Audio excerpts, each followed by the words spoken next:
জুলাই সনদের আইনি ভিত্তি ছাড়া নির্বাচন নয় মন্তব্য করেছেন জামায়াত আমির ডাক্তার শফিকুর রহমান। রাজধানীর পল্টনে ইসলামী সমমনা ৮ দলের সমাবেশে কথা বলেন তিনি। এছাড়াও হুঁশিয়ারি দেন জুলাই বাস্তবায়নে গড়িমসি করলে কঠিন পরিস্থিতি আসবে সামনে। বিস্তারিত জানাচ্ছেন মুনিয়া চৌধুরী। জুলাই জাতীয় সনদ বাস্তবায়নে সাংবিধানিক আদেশ জারি ও নভেম্বর মাসে গণভোট আয়োজন সহ ৫ দফা দাবিতে আয়োজিত ৮ দলের সমাবেশ অনুষ্ঠিত হয় পল্টনে।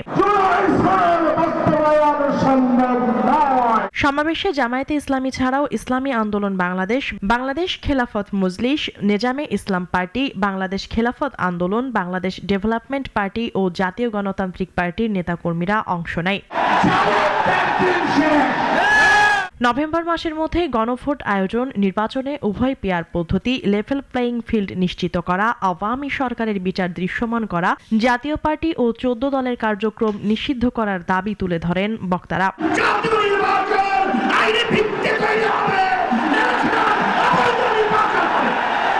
সমাবেশে জামায়াতে আমির বলেন, জুলাই সনদের আইনি ভিত্তি ছাড়া কোনো নির্বাচন হবে না। এছাড়াও রাজনৈতিক পক্ষগুলোকে জনগণের ভাষা বোঝার আহ্বানও জানান তিনি।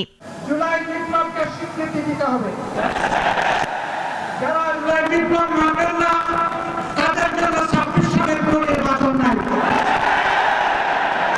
ভোটকারী মানুষের কথা একটাই, জাতীয় সংসদ নির্বাচনের আগে গণভোট অনুষ্ঠিত হতে হবে। এদিকে সমাবেশে দিল্লির ষড়যন্ত্রে আগামী ১৩ নভেম্বর পরাজিত ফ্যাসিবাদী দল লকডাউন কর্মসূচি দিয়েছে বলে অভিযোগ করেন জামায়াতের সেক্রেটারি জেনারেল।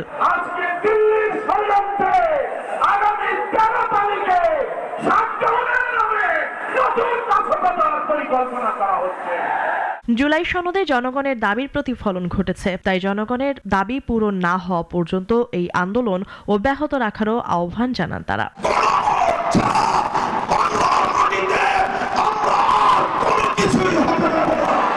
মুনিয়া চৌধুরী, নাগরিক, ঢাকা।